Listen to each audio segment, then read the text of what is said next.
평생을 바쳐 키운 아들은 남보다 못한 등짝을 보였고 피 한 방울 섞이지 않은 며느리의 굽은 등 뒤에는 제가 몰랐던 거대한 절망이 숨겨져 있었습니다.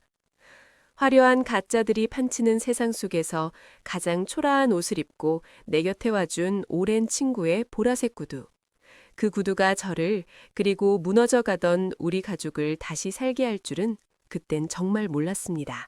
오늘도 누군가의 아내로, 엄마로, 그리고 며느리로 하루라는 무거운 짐을 묵묵히 짊어지고 살아내신 당신에게 따뜻한 위로의 시간을 전합니다.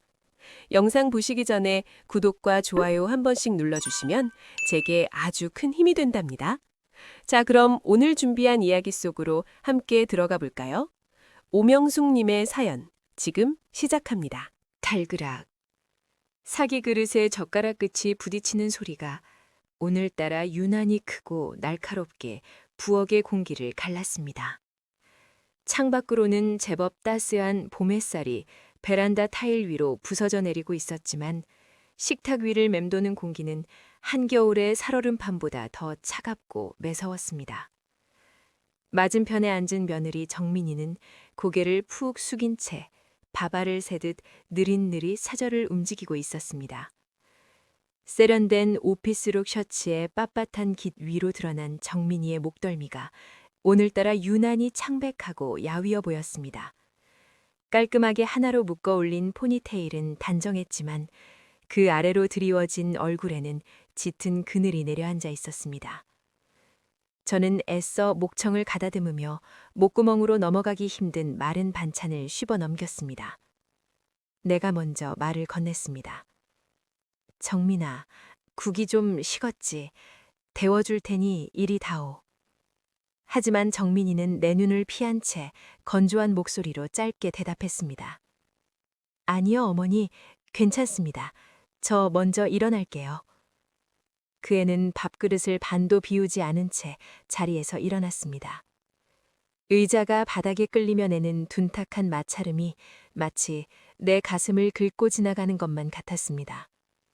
싱크대에 그릇을 내려놓고 방으로 휙 들어가 버리는 며느리의 둔모습을 보며 나는 입안에 남은 밥알을 모래알처럼 씹어 삼켜야만 했습니다. 불안한 마음이 명치 끝을 꽉 짓눌러 왔습니다. 얼마 전 한밤중에 안방 너머로 들려오던 아들 내위의 고성, 평소 큰 소리 한번 내지 않던 착하고 완벽했던 내 아들이 무언가에 쫓기듯 소리를 질렀고 정민이는 흐느끼며 무언가를 따져묻고 있었습니다. 다음 날 아침 눈시울이 붉어진 채 출근하던 정민이의 얼굴을 본 이후로 우리 집의 공기는 완전히 멈춰버렸습니다. 아들은 야근을 핑계로 며칠째 집에 들어오지 않고 있었고 나는 이 거대한 침묵 속에서 철저히 이방인이 되어가고 있었습니다. 평생을 바쳐 닦고 쓸며 지켜온 이 집안에 이제 내가 끼어들 틈은 그 어디에도 없는 것만 같았습니다. 숨이 막힐 듯한 집안의 공기를 견디지 못하고 나는 도피하듯 외출 준비를 시작했습니다.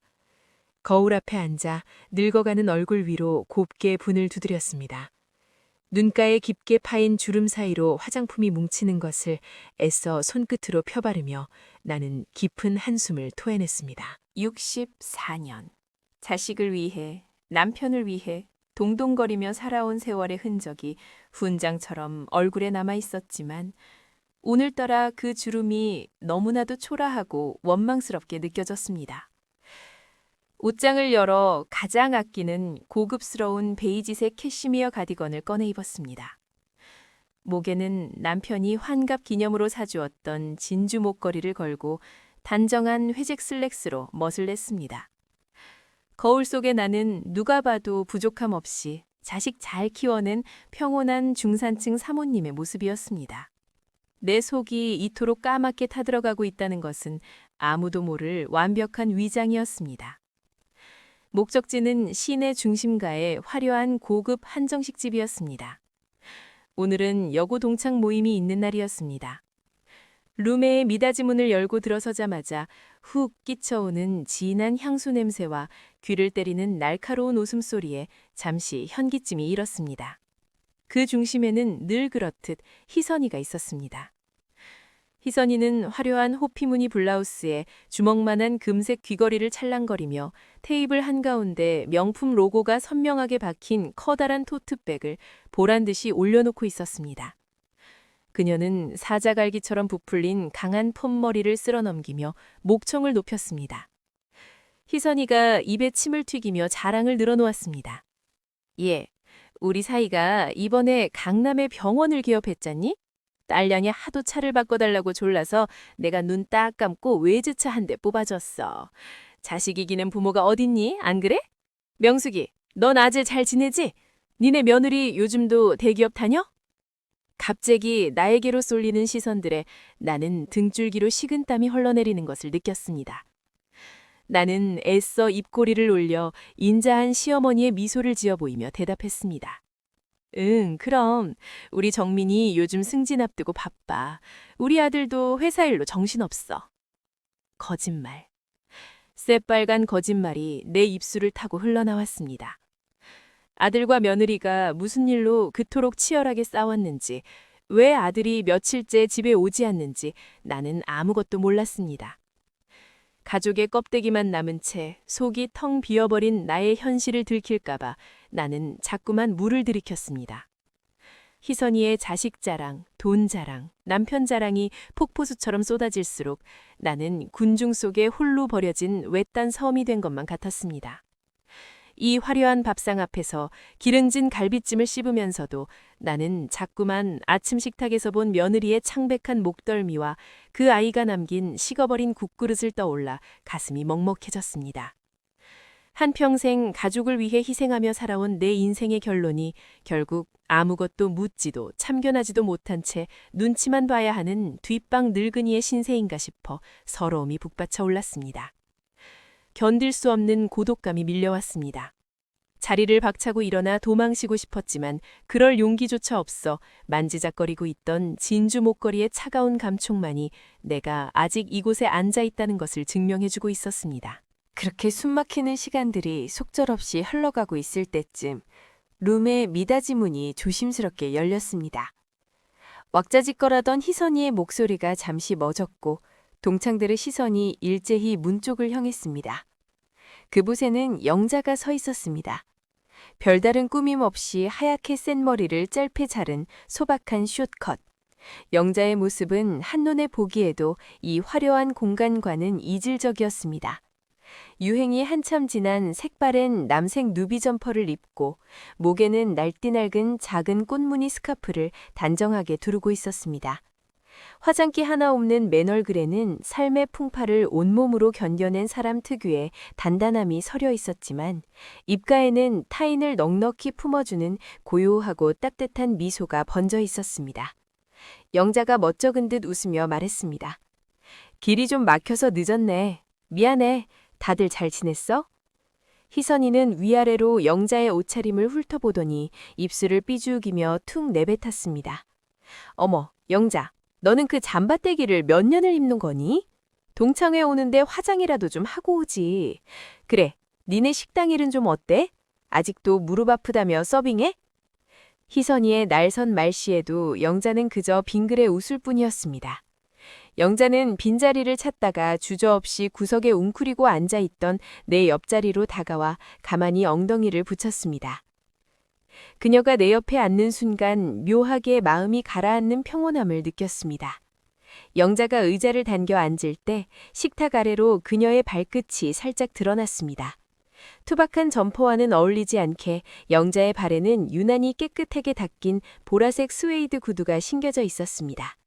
오래 신어 스웨이드의 결은 다소 누워 있었지만 얼마나 정성 들여 닦고 아꼈는지 먼지 하나 없이 보랏빛 광택을 내고 있었습니다.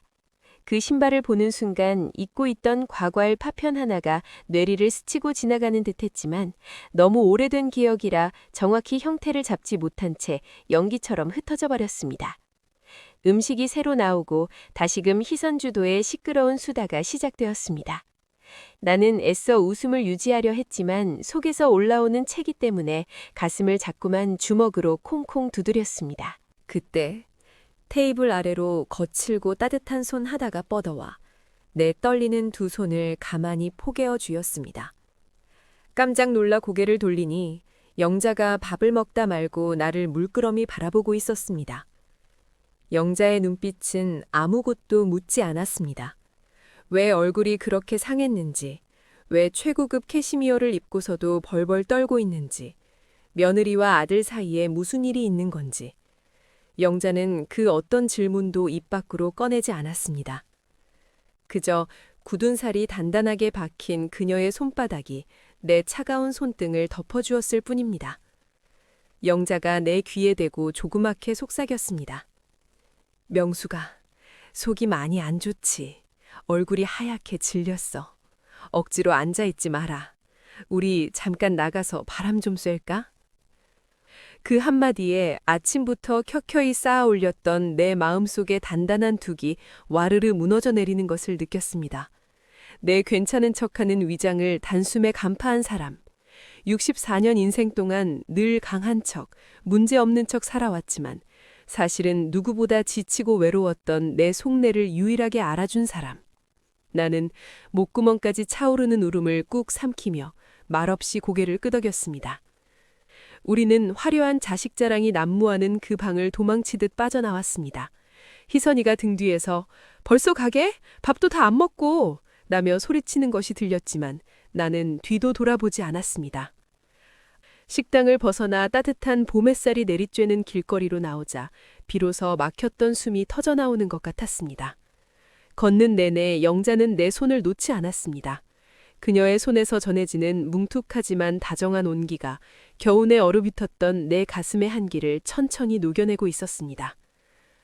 한참을 말없이 걷던 중 내 시선은 자꾸만 영자의 발끝에서 리듬감 있게 움직이는 보라색 스웨이드 구두로 향했습니다. 낡은 누비 점퍼에 저토록 곱고 깨끗한 보라색 구두라니. 걸음을 내디딜 때마다 햇빛을 받아 은은하게 빛나는 그 구두가 마치 오래된 비밀을 품고 있는 듯한 기분이 들었습니다. 시댁 가족들의 얼굴, 그리고 오래전 돌아가신 시어머니 방에서 나던 독한 양냄새가 환상처럼 훅 끼쳐오는 듯 했습니다.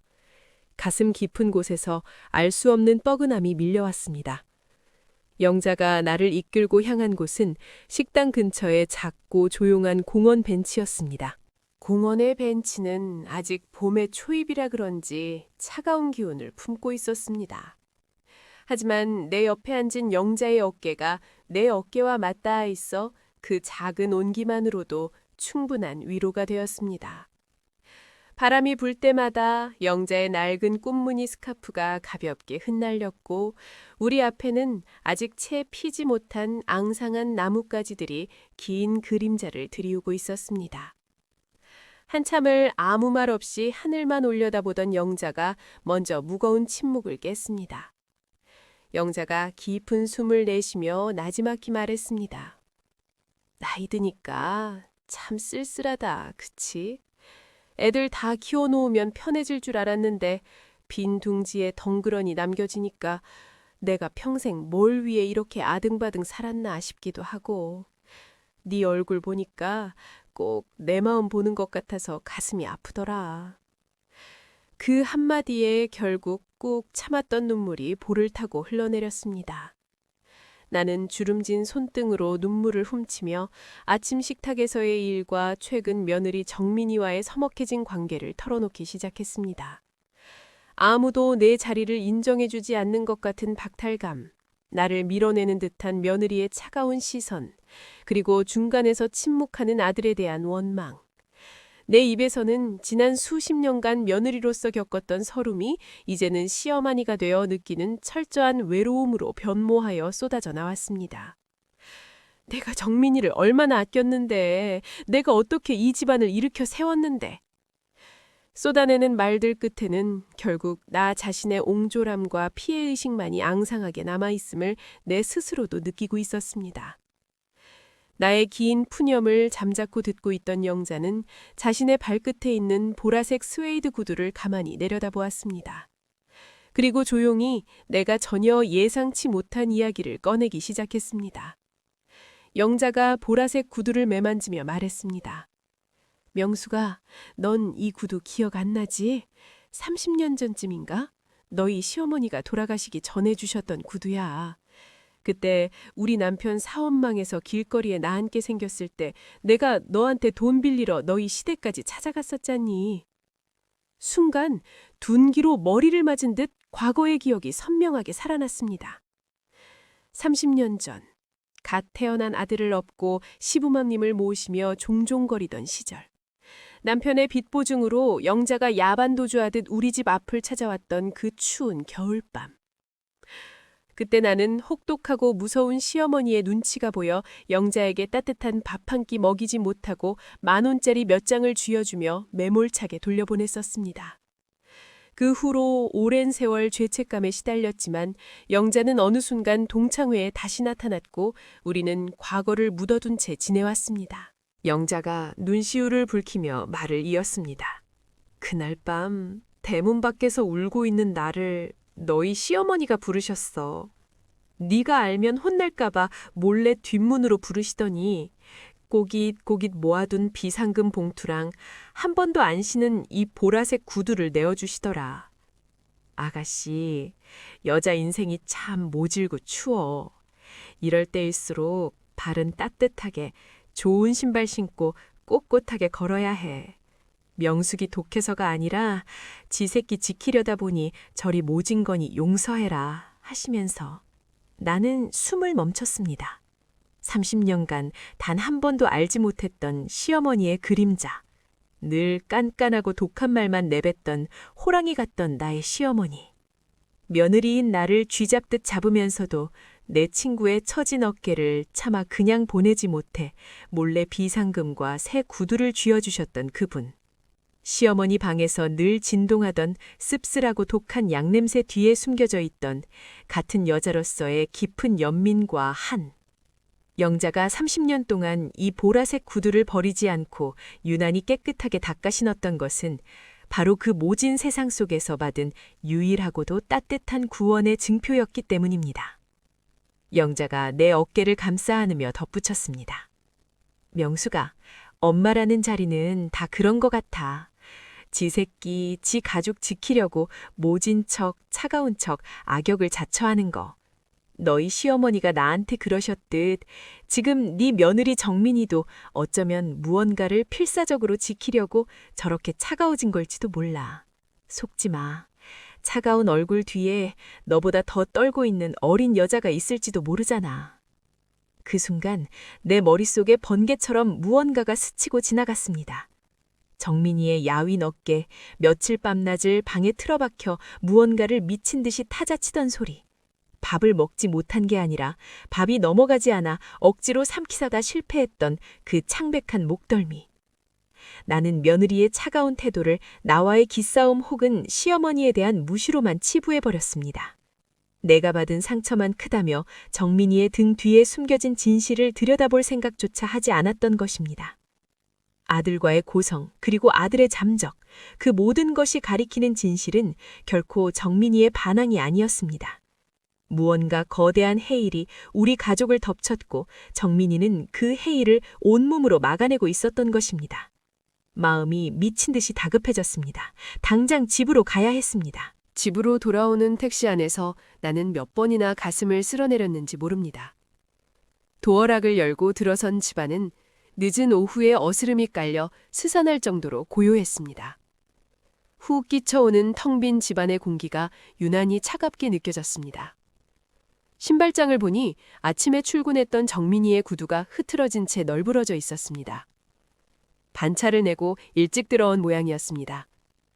거실은 불이 꺼져 있었고 방문이 살짝 열린 안방에서는 미세하게 새어나오는 노트북 액정의 푸른 불빛만이 일렁이고 있었습니다. 나는 발소리를 죽이고 천천히 방문으로 다가갔습니다. 문틈 사이로 보이는 정민이는 아직 외투도 벗지 못한 채 책상에 엎드려 있었습니다. 한쪽 손에는 펜을 꽉 쥔 채 어깨를 가늘게 떨며 숨죽여 흐느끼고 있었습니다. 가까이 다가가자 책상 위에는 수많은 대출 서류들과 은행 독촉장, 그리고 정민이의 명의로 된 마이너스 통장 내역서들이 어지럽게 널려 있었습니다. 내 심장이 바닥으로 쿵 떨어지는 듯한 굉음을 냈습니다. 방 안의 공기마저 무겁게 짓눌러 오는 것 같았습니다. 내가 떨리는 손으로 정민이의 굽은 어깨를 가만히 짚었습니다. 정민아, 이게 다 무슨 서류들이니? 화들짝 놀란 정민이가 몸을 일으키며 서둘러 서류들을 팔로 쓸어 덮었습니다. 부어오른 두 눈에는 공포와 죄책감이 서려 있었습니다.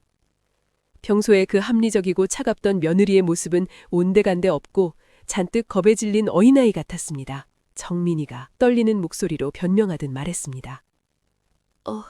어머니, 언제 오셨어요? 아무것도 아니에요. 제가 회사 일 때문에 좀 볼 게 있어서. 나는 서류 뭉칠 속에서 붉은 도장이 찍힌 종이 한 장을 빼내어 읽어내려갔습니다. 아들의 이름이 적힌 거액의 보증 채무 서류. 사업 자금을 끌어다 쓰다 사기를 당해 남긴 빚이었습니다. 그 액수는 평생 공무원으로 성실하게 살아온 우리 부부가 감당하기에는 너무나도 터무니없이 큰, 집을 통째로 넘겨도 갚지 못할 절망적인 숫자였습니다. 완벽하고 자랑스러웠던 내 아들이 내 평생의 훈장이었던 그 아이가 벌인 짓이었습니다. 다리에 힘이 풀려 그 자리에 털썩 주저앉자 정민이가 서둘러 바닥으로 내려와 내 두 손을 부여잡았습니다. 정민이의 손은 얼음장처럼 차가웠고 늘 단정하게 끼워져 있던 네 번째 손가락의 결혼 반지마저 사라지고 없었습니다. 그 빈자리를 보는 순간 내 가슴이 갈기갈기 찢어지는 것 같았습니다. 정민이가 결국 왈칵 울음을 터뜨리며 고백했습니다. 어머니, 죄송해요. 그이 지금 사기당한 돈 어떻게든 회수해보겠다고 지방으로 사람 찾으러 갔어요. 어머님 심장도 약하신데 이 큰 돈 잃은 거 아시면 쓰러지실까봐 그이가 절대 말씀드리지 말라고 제가 어떻게든 제 대출 끌어다 막아보려고 했는데 도저히 감당이 안 돼서. 정민이 눈물이 내 손등 위로 뚝뚝 떨어졌습니다. 나를 무시하고 차갑게 굴었던 것이 아니었습니다. 시어머니인 나를 그리고 이 집안의 평화를 지키기 위해 그 연약한 어깨로 홀로 거대한 짐을 떠안고 사투를 벌이고 있었던 것입니다. 남편이 쳐놓은 시궁창 같은 구덩이 속에서 시어머니가 충격받을까 전전긍긍하며 자신의 반지를 팔고 밤잠을 설쳐가며 서류를 뒤지던 내 며느리. 식탁에서 밥을 먹지 못했던 것은 오만함이 아니라 목구멍까지 차오른 절망감 때문이었습니다. 과거의 영자를 향해 돌려세웠던 나의 모진 등, 그리고 나를 향해 굳게 닫혀있던 정민이의 서늘한 등. 30년의 시간을 넘어 여자라는 이름으로 가족을 지켜야 한다는 이유로 서로의 아픔을 숨긴 채 벽을 쳐야만 했던 우리들의 슬픈 굴레가 선명하게 보였습니다. 영자의 말대로 차가운 얼굴 뒤에는 나보다 더 처절하게 떨고 있는 상처받은 여자가 있었습니다. 나는 핏발 선눈으로 나를 올려다보는 정민이를 끌어당겨 내 품에 꽉 달았습니다. 34살의 어린 며느리는 마치 한 마리 작은 새처럼 내 품에서 바들바들 떨고 있었습니다. 내가 정민이의 등을 쓸어내리며 울부짖듯 말했습니다. 아이고, 이 미련한 거사. 이걸 왜 혼자 짊어지고 있어? 왜 혼자 아파해? 내가 네 어미인데, 네 아들이 친 사고인데 왜 네가 반지를 팔아? 괜찮다, 정민아. 우리 집 팔면 돼. 엄마 아빠 시골로 내려가면 돼. 너희 부부만 무사하면, 너희만 안 다치면 아무 상관없어. 혼자 무서웠지? 혼자 둬서 미안하다. 정말 미안해. 나의 베이지색 캐시미어 가디건 위로 정민이의 뜨거운 눈물이 속절없이 번져갔습니다. 화려한 가식으로 무장했던 동창회의 나, 그리고 합리적이고 차가운 며느리라는 가면을 썼던 정민이. 우리는 비로소 모든 껍데기를 벗어던지고 서로의 밑바닥을 마주하는 채 오랫동안 참아왔던 통곡을 쏟아냈습니다. 방 안을 채우던 절망의 공기는 두 여자의 뜨거운 연대 속에서 조금씩, 하지만 확실하게 녹아내리고 있었습니다. 폭풍 같던 그날의 통곡 이후 우리 집의 공기는 완전히 달라졌습니다. 나는 아들이 저지른 채무를 해결하기 위해 남편과 상의하여 살고 있던 아파트를 처분하기로 결단했습니다. 평생을 바쳐 마련한 집이었고 내 청춘의 모든 것이 담긴 공간이었지만 미련은 없었습니다. 집보다 더 중요한 것은 벼랑 끝에서 서로의 손을 놓지 않고 버텨준 우리 가족, 그리고 내 상처받은 딸, 정민이었습니다. 아들은 지방에서 돌아와 우리 부부와 정민이 앞에 무릎을 꿇고 하염없이 눈물을 흘렸습니다. 나는 그런 아들의 등을 매섭게 후려치며 꼬집으면서도 밤새 밥을 차려 먹이며 다시 시작하자고 다독였습니다. 정민이와 나는 이제 한 주방에서 나란히 서서 파를 썰고 마늘을 다집니다. 정민이가 도마 위에서 칼질을 할 때면 나는 그 옆에서 찌개간을 보며 서로에게 말없이 반찬을 밀어주곤 합니다. 더 이상 식탁 위의 침묵은 차갑지 않았습니다. 그것은 어떤 말보다 든든하게 서로를 지탱해주는 단단한 연대의 시간이 되었습니다. 며칠 후 집안일이 어느 정도 수습되고 마음의 여유를 찾은 주말, 나는 영자에게 전화를 걸어 봄 소풍을 제안했습니다. 아침 일찍 정민이가 손수 싸준 유부초밥 도시락을 챙겨 들고 나서는 내 발걸음은 그 어느 때보다 가벼웠습니다. 공원 입구에서 나를 기다리고 있는 영자를 발견하고 나는 한바구음을 지으며 달려갔습니다. 영자 역시 환하게 웃으며 나를 반겼습니다. 그리고 우리 두 사람은 약속이나 한 듯 서로의 발끝을 내려다보며 까르르 웃음을 터뜨렸습니다. 나의 발끝에는 그리고 영자의 발끝에는 똑같은 모양의 선명하고 찬란한 새로운 보라색 스웨이드 구두가 반짝이고 있었습니다. 지난번 동창회 이후 내가 영자 몰래 식당으로 찾아가 선물한 커플 굴이었습니다. 과거 시어머니가 영자에게 건넸던 그 따뜻한 위로를 이제는 내가 영자에게 그리고 나 자신에게 선물하고 싶었습니다. 낡고 바랜 과거의 아픔에서 벗어나 남은 우리 인생을 꼿꼿하고 아름답게 걸어가자는 무언의 약속이었습니다. 봄꽃이 만발한 벤치에 앉아 도시락을 까먹으며 우리는 소녀 시절로 돌아간 듯 수다를 떨었습니다. 영자는 내 얼굴이 한결 편안해졌다며 연신 내 손을 쓰다듬어 주었습니다. 영자가 가방에서 주섬주섬 무언가를 꺼내며 말했습니다. 명수가, 사실 이거 저번에 너희 시어머니가 구두 주실 때 구두 상자 밑에 깔려있던 편지인데 그땐 네가 너무 힘들어 보여서 전해주지 못했어. 이제야 주네. 빛바랜 낡은 편지 봉투. 떨리는 손으로 봉투를 열어 펼친 편지지에는 삐뚤빼뚤하지만 힘주어 쓴 시어머니의 필체가 고스란히 남아 있었습니다. 내 며느리 명숙이 보아라. 내 평생 너를 모질게 대했던 건 이 험한 세상 내 아들 없이도 단단하게 버텨내라고 벼린 탓이었다. 내 속은 늘 너에 대한 미안함과 고마움으로 가득했단다. 네 친구 영자에게 이 구두를 주면서 내 너에게 주고 싶었던 마음을 대신 보낸다. 훗날 네가 이 구두의 사연을 알게 될 때쯤이면 너도 나처럼 지혜롭고 넉넉한 어미가 되어 있겠지. 명수가 고생 많았다. 내 진짜 딸은 너 하나뿐이었다. 글씨 위로 뜨거운 눈물이 투둑 떨어져 번졌습니다. 30년의 세월을 돌아 마침내 시어머니의 온전한 진심이 내 가슴 깊은 곳에 가닿았습니다. 시어머니가 나를 진짜 딸로 품어주셨듯 나 역시 정민이를 온전한 내 딸로 받아들일 수 있었던 것은 결코 우연이 아니었습니다. 세대를 넘어 여자에서 여자로 이어지는 끈끈한 사랑과 희생과 그리고 위로가 우리 집안을 굳건히 지켜주는 보이지 않는 기적의 힘이었습니다. 따스한 봄바람이 불어와 벚꽃잎이 눈처럼 흩날렸습니다. 흩날리는 꽃잎 사이로 영자의 따뜻한 웃음소리가 퍼져나갔고 내 발끝에 보라색 구두는 봄 햇살을 받아 찬란하게 빛나고 있었습니다. 허영과 가식으로 가득 찼던 껍데기뿐인 인생을 벗어던지고 나는 이제야 진짜 내 편들과 함께 걷는 법을 배웠습니다. 가슴 벅찬 평안이 온몸을 감쌌습니다. 시어머니가 지켜주셨고 내가 이어받았으며 이제 며느리 정민이와 함께 걸어갈 우리 가족의 미래는 이 눈부신 봄날처럼 따뜻하고 견고할 것임을 나는 확신했습니다. 이야기는 여기까지입니다. 30년이라는 세월을 품고 돌고 돌아온 보라색 구두 한 켤레가 벼랑 끝에 서 있던 한 가족을 얼마나 따뜻하게 보듬어 안았는지 저 역시 사연을 전하며 가슴이 먹먹해져 옴을 느꼈습니다. 여러분, 때로는 가장 차가워 보이는 가족의 등 뒤에 누구보다 깊은 눈물과 헌신이 숨겨져 있을지도 모릅니다. 오늘 저녁에는 사랑하는 우리 며느리 혹은 우리 딸의 손을 가만히 쥐어보며 고맙다, 고생한다 한마디 건네보시는 건 어떨까요? 오늘 사연 여러분은 어떻게 들으셨나요? 여러분의 마음속에 간직하고 계신 보라색 구두 같은 따뜻한 기억이 있다면 댓글로 편하게 남겨주세요.